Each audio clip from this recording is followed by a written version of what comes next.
Nós estamos no cenáculo online e a grande celebração é Pentecostes. É essa vinda do Espírito Santo que mudou as nossas vidas, mudou a vida do Sidney Telles e mudou a vida de todo esse pessoal que está aqui nessas pregações todas que você está nos acompanhando.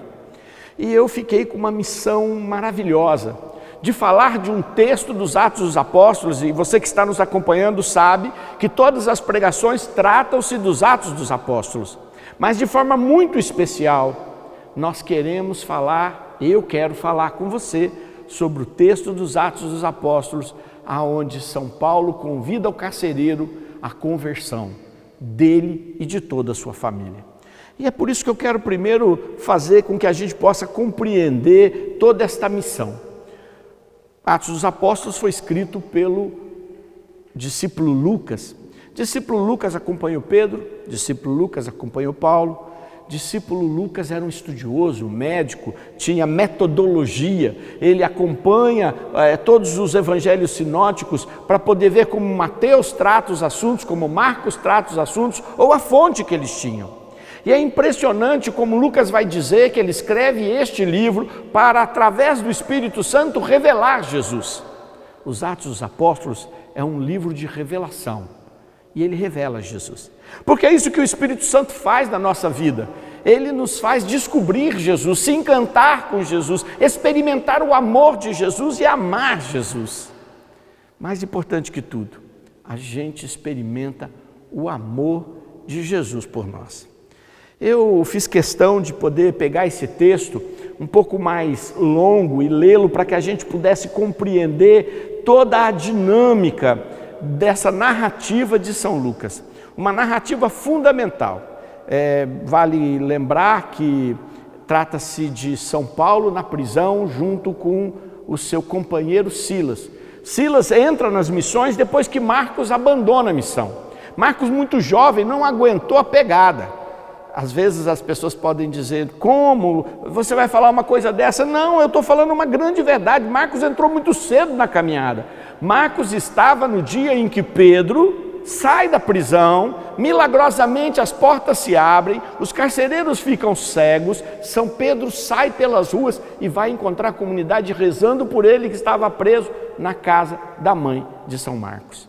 É impressionante isso, é impressionante ver Pedro andando, porque as portas se abriram, chegando, batendo, e inclusive a serva fica apavorada e corre para dentro, em vez de abrir a porta correndo, vai dizer que Pedro estava à porta. A comunidade não acreditava. Aquele jovem acompanha Pedro nas missões, mas a pegada era muito pesada, porque sempre tinham pancadarias, sofrimentos. Pregar o evangelho era uma dinâmica não parecida com os dias de hoje, que às vezes a gente recebe crítica e Jesus é maltratado e sempre visto de forma negativa, em especial pelos meios de comunicação.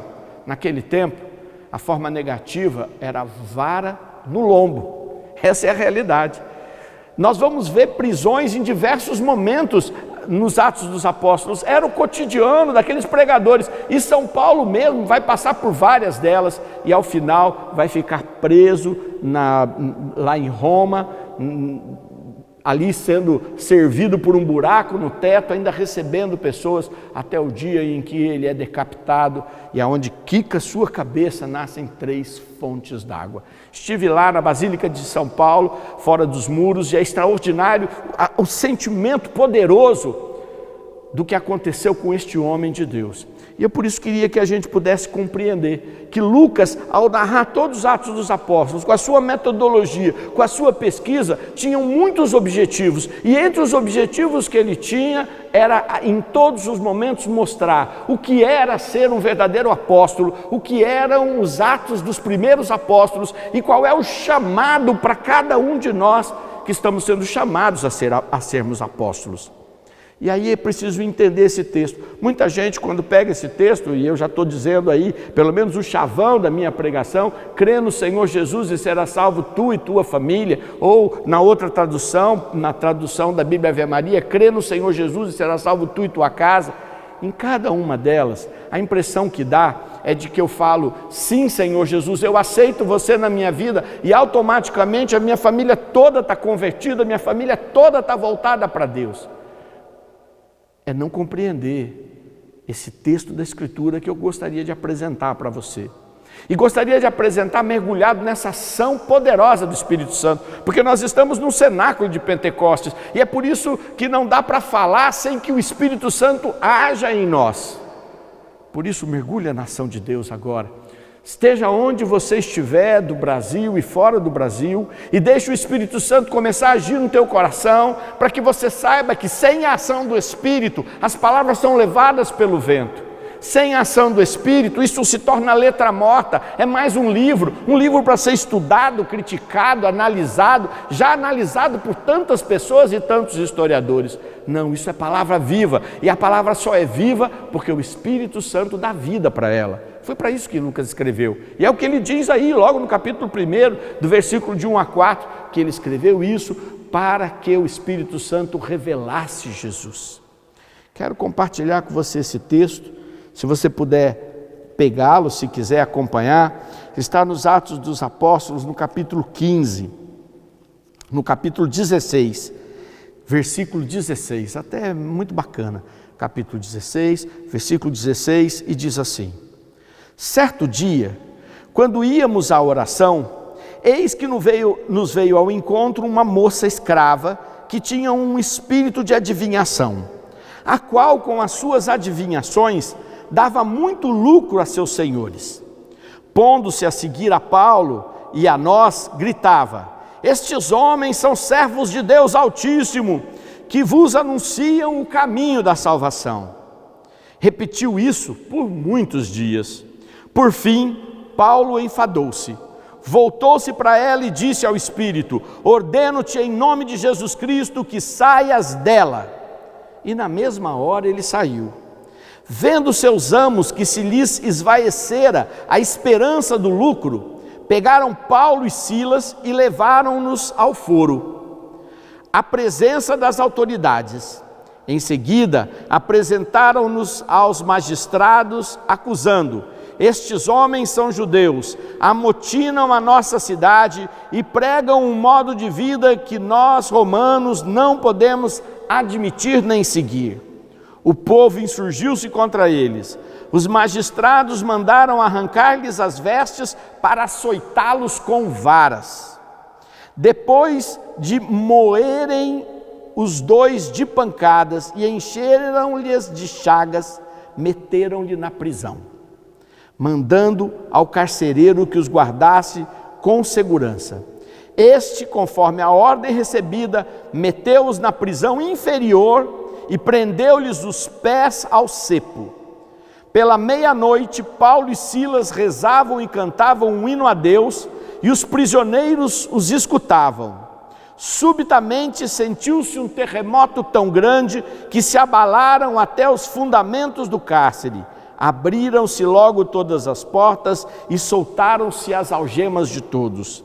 Acordou o carcereiro e, vendo abertas as portas do cárcere, supôs que os presos haviam fugido. Tirou da espada e queria matar-se, mas Paulo bradou em alta voz: não te faças nenhum mal, pois estamos todos aqui. Então o carcereiro pediu luz e entrou, lançou-se trêmulo aos pés de Paulo e Silas, depois os conduziu para fora e perguntou-lhes: senhores, que devo fazer para me salvar? Disseram-lhe: crê no Senhor Jesus e serás salvo, tu e tua família. Anunciaram-lhe a palavra de Deus a ele e a todos os que estavam na sua casa. Então, naquela mesma hora da noite, ele cuidou deles, lavou-lhes as chagas. Imediatamente foi batizado, ele e toda a sua família. Em seguida, ele os fez subir para sua casa, pôs-lhe a mesa, alegrou-se com toda a sua casa por haver crido em Deus. Quando amanheceu, os magistrados mandaram os litores dizer: solta estes homens. Palavra do Senhor. Graças a Deus. Desculpa ter me alongado em ler todo o texto, mas se a gente não lê tudo, a gente não entende o que estava acontecendo. Preste atenção. São Paulo está retomando os lugares de missão. Esse é um ponto importante. Se você observar e ler todo o Atos dos Apóstolos, quando você chegar no capítulo 16, você vai ver que São Paulo está voltando às comunidades já evangelizadas. Comunidades que ele passou com São Marcos, a maioria delas, comunidades que ele passou junto com Pedro, comunidades que ele visitou e chegou lá quando ninguém sabia nada sobre Jesus. Em alguns lugares, um tal de Apolo havia pregado a palavra, então as pessoas haviam entendido algo sobre Jesus, mas não sobre o poder do Espírito Santo. São Paulo volta para essas comunidades. Quer ver como eles estão? É pastor. Não é fácil, tem que andar muito, caminhadas longas, dificuldades para poder se alimentar, para fazer as caminhadas, para ser acolhido, mas ele sente que é preciso pastorear. Irmãos, quanto falta da nossa vida de dar uma olhadinha e falar, eu estou pregando a palavra, eu sei que um planta, um joga semente, outro recolhe, outro colhe. Eu sei que cada um tem uma missão no reino, mas eu não posso deixar de dizer para você que todos nós, mesmo aquele que é chamado a espalhar a semente, às vezes tem que olhar como é que essa semente está crescendo, tem que fazer avaliação, tem que conhecer o seu povo, tem que ver se ele não se perdeu, tem que retomar as rédeas, tem que formar esse povo. E é isso que São Paulo pega Silas e sai visitando todas as regiões pelas quais ele passou. Gente, que o poder do Espírito Santo age agora sobre você, para que você tenha noção de que precisa pastorear, de que você precisa rever por onde passou, que você precisa retomar o vigor e o poder do Espírito Santo. O Espírito Santo leva agora este fogo para acordar as pessoas, para se abrirem ao poder do Espírito Santo, ao poder que nos faz rever a nossa caminhada para retomar. São Paulo estava fazendo isso, e ele vai para uma cidade, e de repente uma mulher endemoniada, e vocês falam, uma mulher endemoniada, Sidney, o demônio, e acontece que os anjos conhecem o passado, eles não conhecem o futuro, eles enganam as pessoas como se conhecessem o futuro para atrair clientes. Isso acontece com as cartomantes, isso acontece com muita gente. Há um engano muito grande, um ganhar dinheiro com isso. Veja, o Brasil mesmo passou esses tempos, um homem enganou milhares de pessoas com curas falsas, com profecias falsas, está na cadeia, estuprou um monte.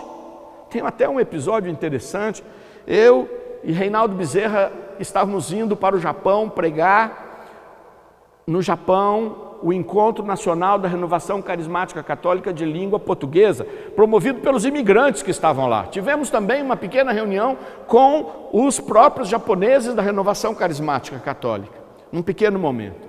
E quando nós estávamos indo para lá, pegamos o avião em São Paulo, e do meu lado sentou uma mulher cheia de uma corrente, com muitas medalhinhas todas de Nossa Senhora. E eu falei, puxa, essa mulher deve estar aqui, deve ter vindo, foi quando nós paramos ali no Pernambuco, que o avião fez uma escala, então eu logo imaginei, talvez alguém que participou de alguma das nossas comunidades evangelizadoras, da Shalom, ou de alguma das comunidades, e comecei a conversar com ela, descobri que ela era do Canadá, e no meu inglês muito fraquinho, daquele que você fala que nem palavras que não tem pronomes no meio, mas eu fui tentando me comunicar e ela foi se comunicando e ela falou que ela tinha ido no João de Deus. Eu falei, quem é esse cara? Imaginei João Paulo II, que tinha música, a bênção, João de Deus, e imaginei que era alguma coisa assim, não sabia que era uma armadilha diabólica como essas, onde os anjos usam para enganar as pessoas, anjos diabólicos usam. E aí eu disse para ela, por que ela tinha ido? Ela disse que tinha uma enfermidade, eu falei se eu podia rezar por ela.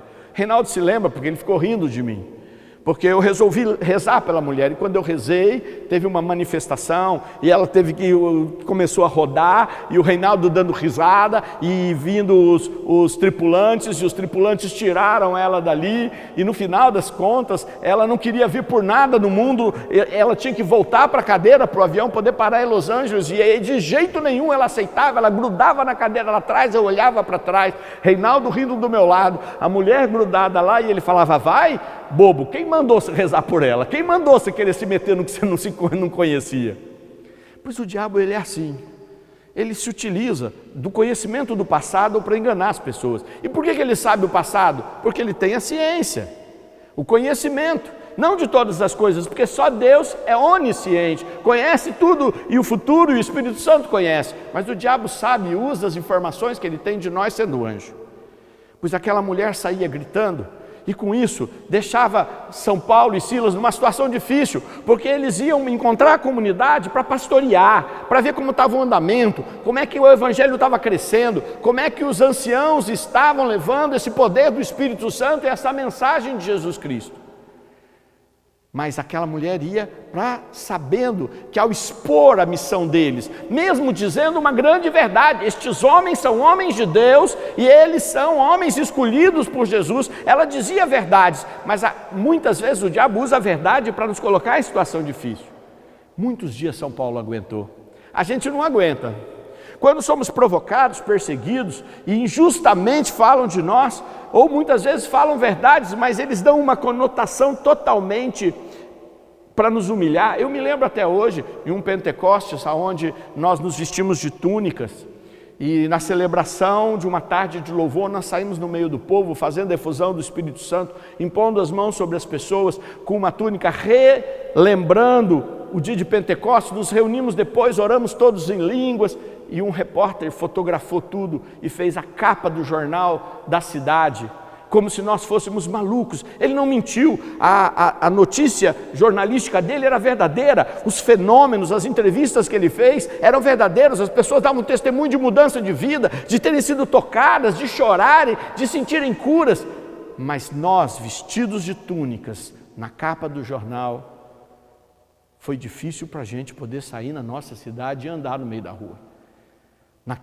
Naquela semana o padre nos chamou para proibir as tardes de louvor, porque disse: vocês estão levando a igreja a parecer que está ridícula, porque era isso que o Pentecostes fazia, ele transforma a vida, mas o diabo usa até mesmo a coisa positiva para nos impedir de crescer como evangelizadores, como portadores do poder do Espírito Santo. Ainda mais leigos, não éramos padres, não éramos bispos, eram leigos vestidos de túnica rezando pelo povo. Aquela mulher gritava, e São Paulo, ao contrário da gente que reage muito rápido e reage às vezes equivocadamente, ele aguentou, mas diz a palavra que muitos dias. Bom, muitos dias significa que em um determinado momento, ele se cansou, diz a palavra, enfadou-se e disse: em nome de Jesus Cristo, saia. E aí entra um outro aspecto. Nem todas as vezes que nos deparamos com ação diabólica, nós temos que sair fazendo libertação, expulsando o maligno, mesmo que Deus nos conceda a autoridade sobre ele no nome de Jesus. Mesmo que tenhamos este carisma, é preciso discernimento. São Paulo procurou o discernimento, mas ele teve o discernimento que era preciso deixar para lá até que ele fosse para outro lugar. Já havia vários dias que ele estava evangelizando, mas aí ele cansou e em nome de Jesus libertou aquela mulher, que podia ter feito no último dia antes de vir embora. Mostra também a unção poderosa. Quando estamos a serviço de Jesus, há uma unção poderosa para agir, mas é preciso discernimento. São Paulo mandou e na hora o diabo foi embora. E o que aqueles homens que a acompanhavam ficaram com medo? De perder dinheiro. É o dinheiro que comanda muitas vezes. E muitas vezes o dinheiro decide que tipo de evento as pessoas querem fazer, ou que tipo de ação querem fazer. Deus nos livre disso. Nós somos chamados a entregar a nossa vida por Jesus, como estes homens se entregaram. Por que São Paulo e Silas foram presos? Porque pregavam o evangelho? Porque falavam de Jesus? Não. Foram presos porque aqueles que lucravam com as falsidades religiosas viram o risco de que São Paulo saísse expulsando os demônios todos e eles ficassem à mercê de procurarem um emprego que eles não tinham. Eles exploravam aqueles escravos, exploravam as pessoas que estavam ali e que eram abertas às coisas diabólicas, eram exploradas, até mesmo elas como escravos, porque o diabo torna as pessoas escravos. Prenderam Paulo e Silas por interesse financeiro, porque queriam dinheiro, porque ficaram com medo de perder dinheiro. E aí vem aquilo, né? Quando eu falei de Marcos no início, muita gente que está me ouvindo talvez não tenha entendido. A vida deles era essa. Não pegaram Paulo e Silas e colocaram na prisão, não fizeram isso. Eles surraram Paulo e Silas, encheram eles de chagas. Quantos de nós que pregamos a palavra, que enfrentamos resistências às vezes, até mesmo de carismáticos, que enfrentamos resistências porque há incompreensão de religião, que enfrentamos resistência porque há medo financeiro, da exploração financeira que existe nas nossas cidades. Enfrentamos resistência dentro da igreja, por não compreender a força e o poder do Espírito, ou pelo Espírito usar pessoas como nós, como eu, que não sou padre, não sou religioso, e Deus me chamou e disse: quero te usar, e eu sendo pecador, disse: amém, Senhor. Não sou modelo, mas Deus escolhe quem Ele quer. Deus escolhe pessoas às vezes para multiplicar só, não precisam nem falar, e Deus faz dessa multiplicação um poder fantástico. Pois é, naquele tempo, a perseguição não era só de falarem de você, não era só de quererem que você não pregue mais, não era só de fazer com que você se cale, não era só para poder fazer relatório. Eu me lembro quantas vezes que eu fui pregar a palavra de Deus e que seminaristas iam no grupo de oração que eu participava para anotar as minhas pregações, para ver se haviam erros teológicos, se haviam coisas que pudessem ser usadas contra mim, e eu via aqueles meninos ali, mas em momento nenhum, com todo o cuidado, e a bênção que foi isso, foi uma bênção para mim. Foi uma bênção. Como foi uma bênção? Foi porque eu tinha que conhecer o catecismo da Igreja Católica de ponta a ponta. Eu tinha que conhecer a palavra de Deus, certamente. Eu tinha que conhecer os documentos conciliares, para que a minha palavra não fosse só uma palavra do meu sentimento e da minha emoção, mas também daquilo que a minha razão, iluminada pelo Espírito Santo, podia fazer. E aí, junto com a minha colocação, vinha o poder de Deus tocando corações, mudando vidas, transformando pessoas, curando os enfermos. E contra a ação de Deus, ninguém pode fazer nada. Pois é, naquele tempo não era só isso.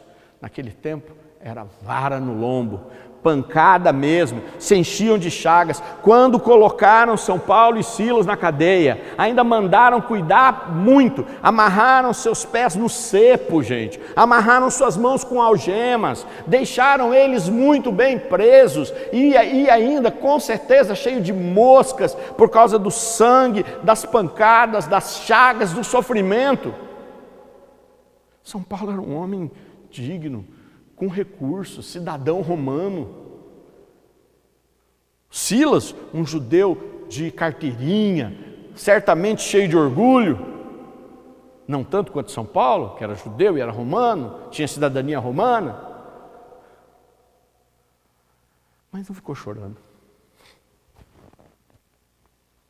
Ele não ficou chorando. O que ele fez? Como é muito longo, às vezes você se perde e não prestou totalmente atenção, então eu quero dizer o que ele fez. Pela meia-noite, Paulo e Silas rezavam e cantavam um hino a Deus, e os prisioneiros os escutavam. Gente, eles olharam e falaram assim: esses caras não roubaram, esses caras não mataram, esses caras não mentiam, esses dois aí não fizeram quebra-quebra, e apanharam, estão presos aqui com a gente. Tinham tudo para estar xingando, tinham tudo para estar revoltados, tinham tudo para poder criar vingança, e ao contrário, o que eles diziam? Louvado seja Deus. Bom, certamente eles cantavam melhor do que eu. Minha família até canta bem, mas eu não. Mas eu canto. Porque eu sei que se Paulo e Silas cantaram e aconteceu milagres, é porque cantando e louvando a Deus, é bendizendo o nome do Senhor, que as tristezas vão embora, que as coisas que nos amarram são desfeitas, que o Evangelho ganha espaço. E aí um terremoto. Que raio de terremoto? Vocês já viram um terremoto? Já viram na televisão, pelo menos. Escombros, pessoas morrendo, pessoas soterradas, a violência das pedras que caem sobre as pessoas. Não. Um terremoto que abalou até os alicerces. Mas na prática, abriu porta, tirou a algema, soltou os pés. Ah, tá vendo que fantástico? Livrou. O terremoto de Deus faz as pessoas ficarem com medo, mas ele livra. O que aconteceu no dia 0? O dia que Jesus entrega sua alma a Deus com um grande grito, segundo o evangelista São João.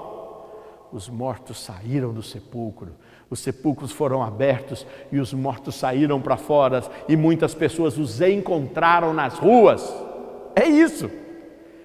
Terremoto de Deus é libertação, terremoto de Deus balança as estruturas, mexe com a vida da gente, mas é libertação.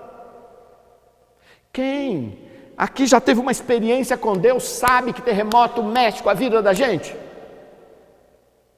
A gente não fica totalmente santificado, voando e vira anjo, não, mas mexe com a vida, mas é libertação.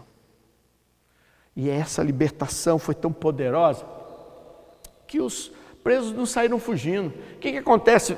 Preso que é bandidão mesmo, está lá preso com eles, cai as algemas, alguns deles poderiam ser condenados à morte e queriam era fugir. Ninguém saiu, todo mundo sabia que aquilo tinha sido uma ação poderosa do Espírito Santo, agindo pela oração de Paulo e Silas.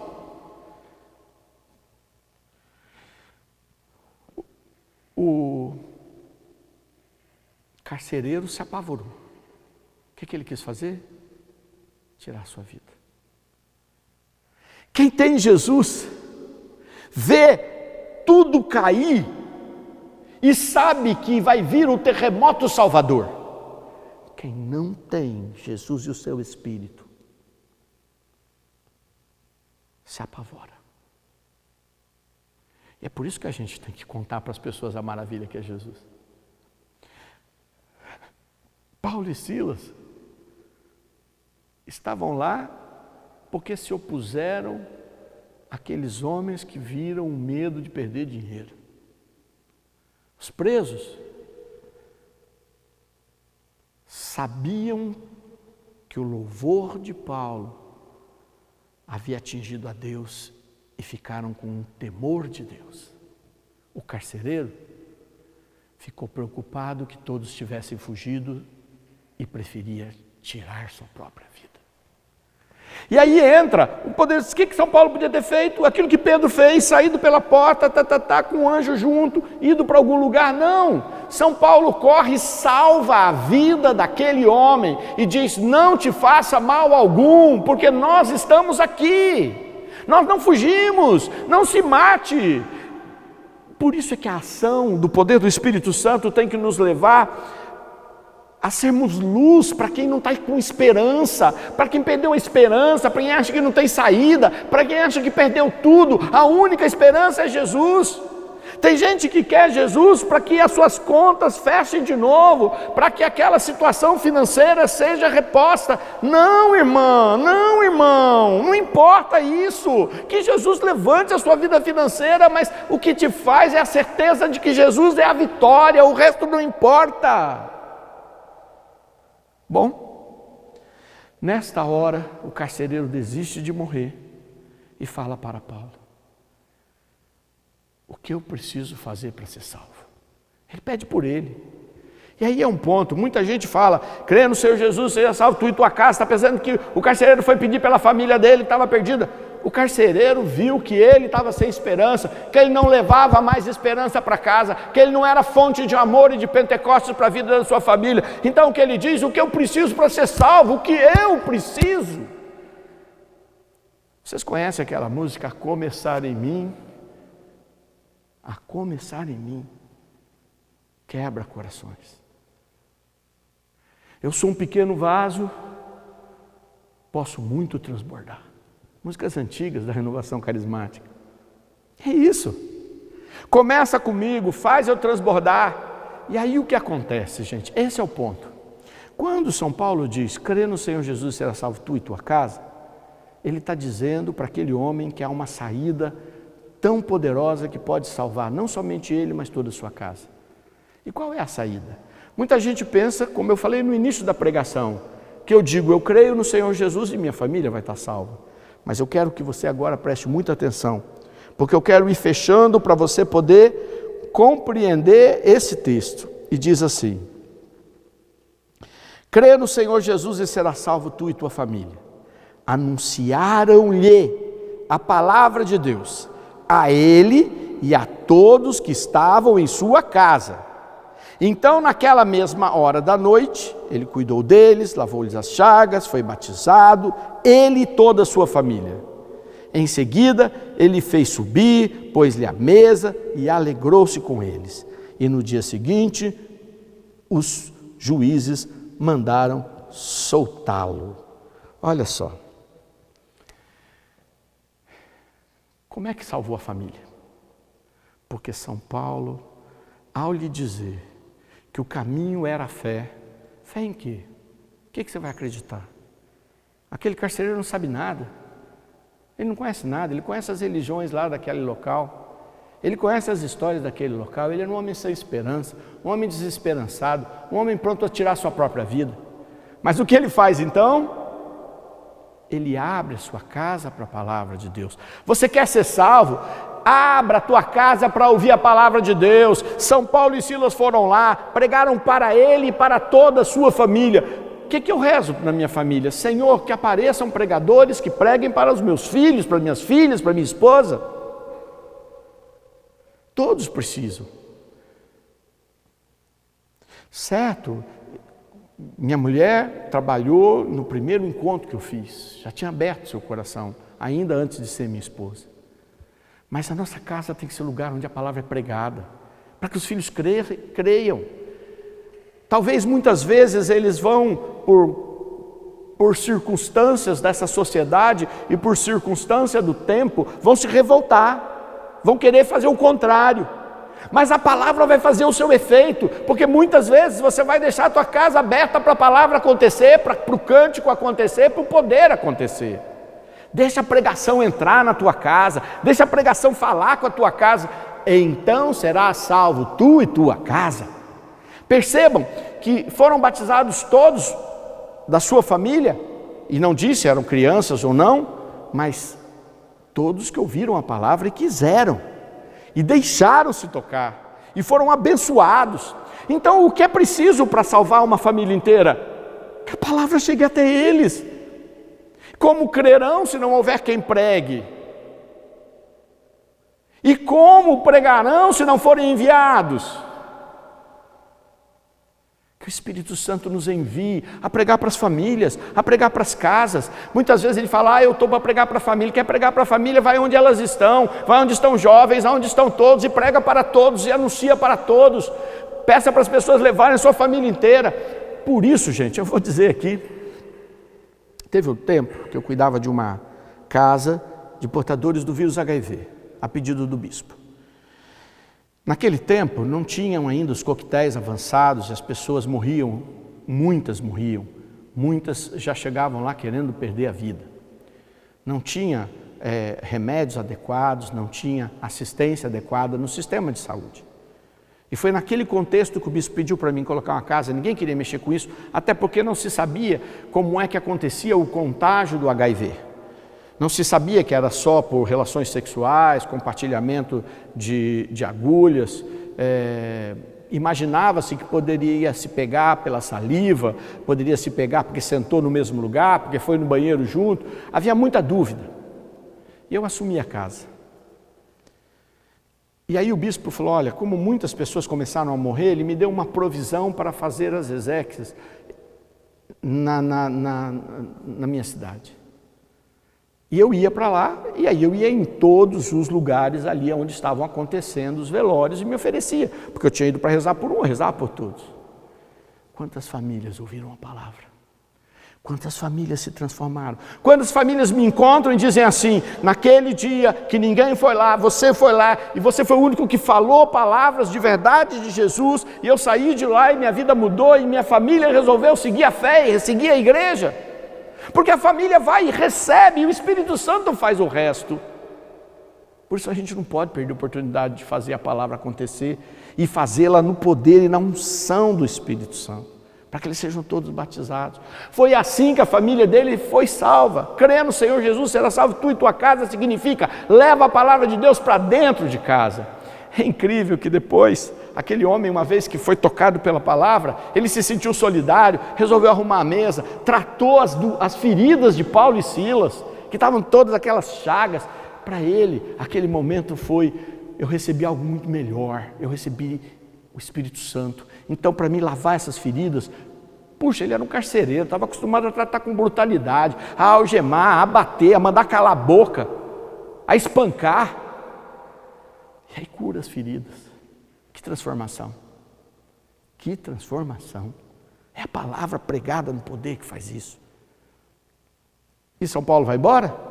Ele fala, pode fugir?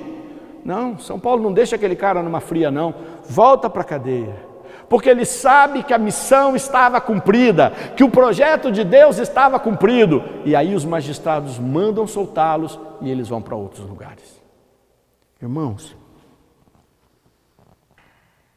deixa a palavra entrar hoje na sua casa, deixa a palavra alcançar a tua família. Talvez muitos que vão ouvir a minha pregação achem ela estranha, o meu jeito de pregar, mas uma coisa é certa.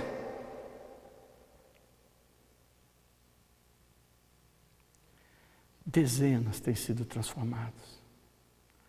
Esses dias eu pedi um serviço de marcenaria e o marceneiro foi lá medir. Começou a conversar comigo e ele falou, olha, você não me conhece, mas eu participava do seu grupo durante muitos anos. Foi lá que eu conheci minha mulher. Hoje nós temos 3 filhos, hoje nós seguimos a Deus, hoje nós somos abençoados. Quantas pessoas foram e deixaram a palavra salvar suas famílias? Há um tempo atrás, hoje a arquidiocese não permite, e até por causa do crescimento da diaconia também, mas os casamentos de segunda união, eu particularmente penso que se a igreja os acolhe, ela tem que os acolher como são, e não separadamente, porque eles não são diferentes, ou ela diz que eles vão para o céu ou não vão. Mas aí o bispo falava, olha, vai ter uma celebração, são pessoas da igreja, eu não posso mandar um padre, não posso mandar um diácono, tem que ser informal, você vai? Eu dizia, vou. Por quê? Porque eu tenho que pregar a palavra, porque a palavra vai transformar a vida. Porque ali há pessoas que serão famílias, e famílias muitas vezes feridas, e que já estão trazendo um monte de ferida para esse relacionamento. Precisam de cura, precisam de poder de Deus, precisam de fé. Senhor Jesus, nesse momento eu quero clamar por todas as famílias que nos assistem, por todos aqueles que vão se tornar luz para suas famílias, e como este carcereiro, vão abrir as suas casas para a palavra de Deus. E que aconteça, Senhor, um Pentecostes nestas casas, estas casas comecem agora a serem lavadas no sangue de Jesus, e que todas as bruxarias ao redor dessa casa caiam fora, porque assim como São Paulo mandou aquele demônio embora, e foi naquela mesma hora, eu mando os demônios embora da casa de todos os que estão nos assistindo. Todos aqueles onde o demônio está se postando para afundar sua casa, eu repreendo em nome de Jesus. E proclamo que o Espírito Santo é Senhor e Deus, e se você se abrir, você pode ser batizado agora no poder do Espírito Santo. Vem, Espírito Santo, tu que és Deus, vem no nome de Jesus, o batizador. Vem, tu que és um com o Pai, um com o Filho, e que podes alcançar todos os que nos assistem agora, neste grande Pentecostes. Vem, Espírito Santo, com todos os seus dons, com todos os seus carismas. Amém.